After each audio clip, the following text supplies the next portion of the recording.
Bonjour et bienvenue dans cette nouvelle vidéo. Aujourd'hui, nous allons continuer notre série concernant la création d'une application de gestion de pointage RH. Dernière fois, on a vu comment créer un diagramme EER. Aujourd'hui, il est question qu'on voit comment transformer ce diagramme en base de données.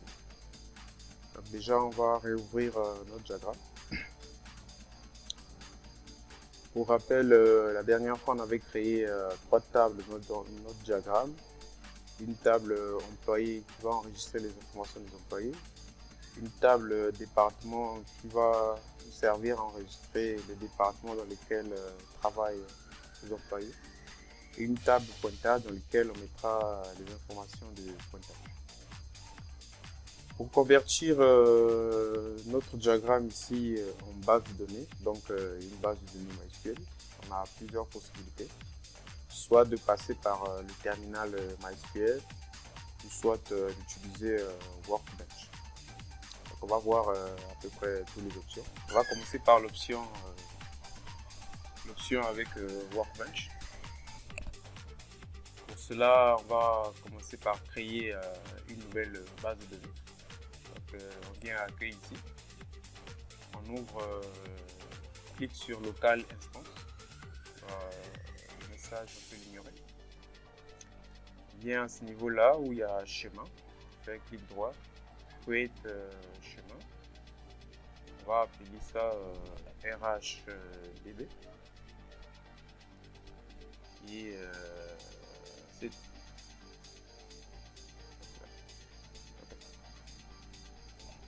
Donc on a créé notre base de données RHDB. On revient sur notre diagramme à ce niveau. On vient à database ici et synchronise modèle. Là à ce niveau, il faut choisir local instance. On fait suivant. On fait suivant. On fait suivant.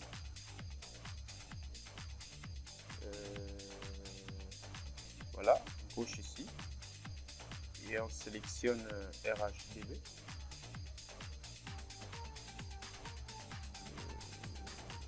Voilà. On clique à ouvrir des paramètres. Il faut coucher en fait la page. Bon. Donc on fait next, puis next. Là il nous montre les tables qu'il va créer. On fait next. Et voilà, il nous montre un aperçu du code SQL qu'il va générer. Voilà. On fait next.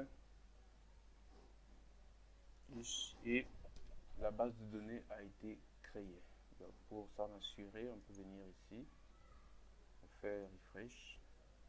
Là, tu vas voir qu'il a créé différentes table.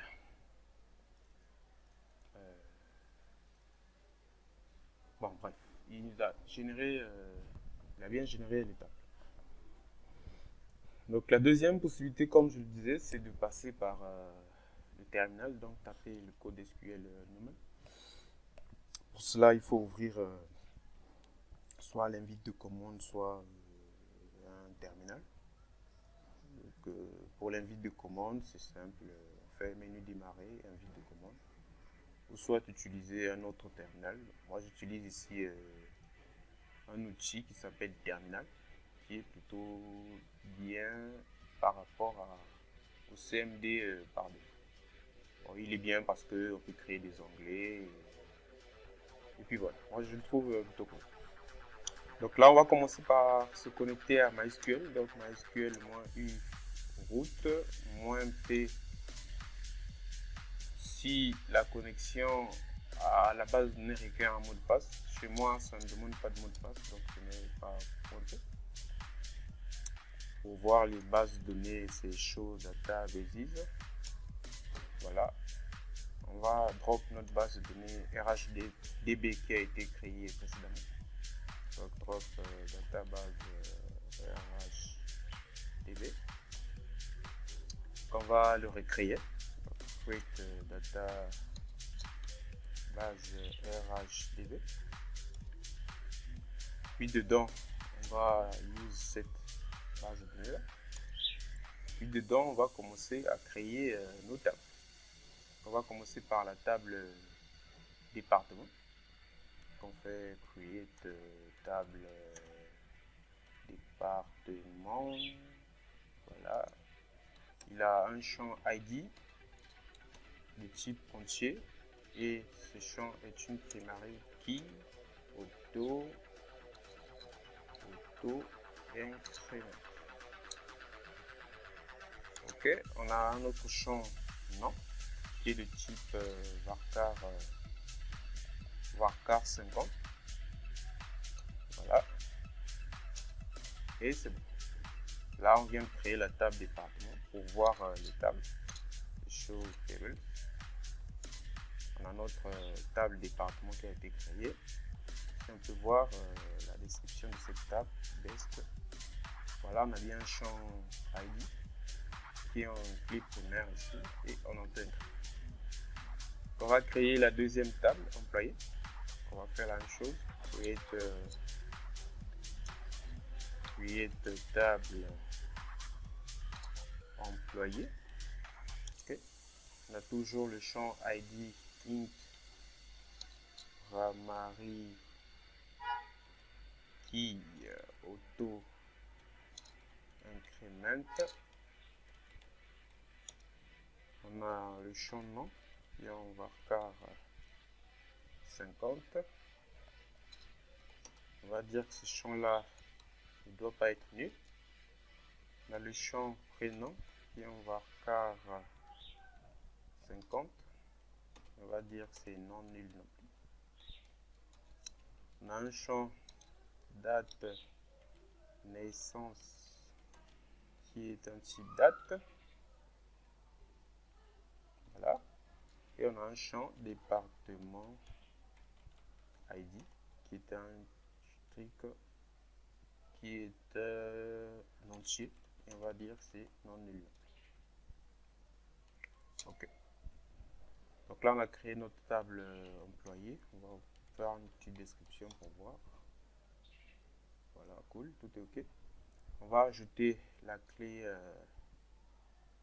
étrangère. On va marquer le champ département comme clé étrangère. Donc, alter table employé, add constraint. On va l'appeler fk employé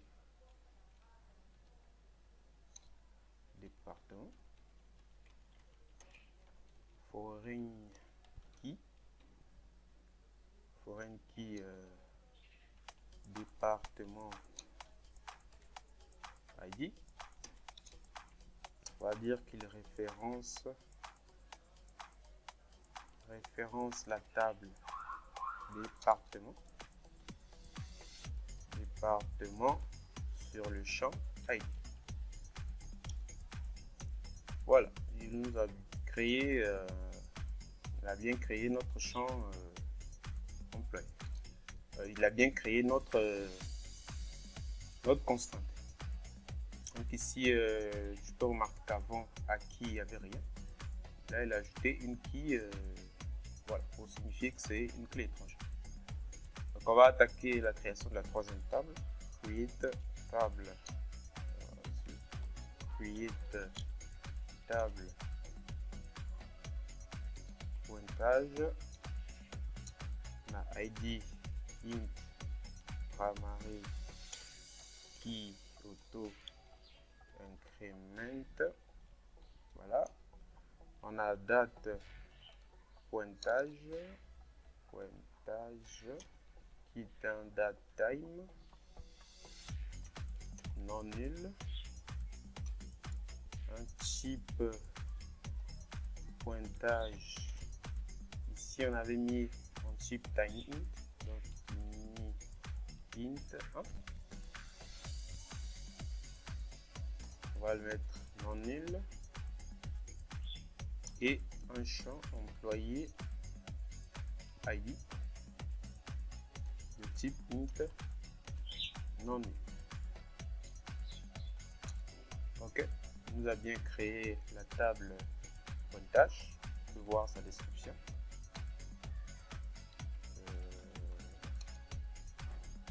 Voilà, la description de notre table pointage, on a bien tous les champs. Donc pareil, on va ajouter le champ employé ID comme clé étrangère.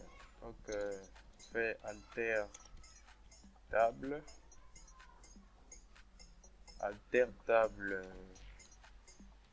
pointage add constraint fk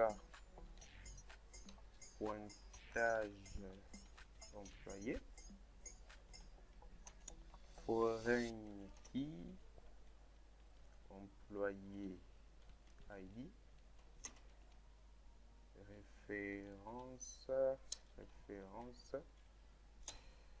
référence employé sur le champ ID et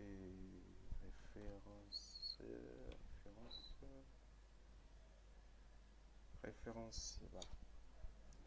Ok, on va, il y avait une petite erreur de syntaxe. Donc tout est ok, on vient de créer notre table. Pour voir toutes les tables, c'est show tables. On a bien une table département, employé et pointage.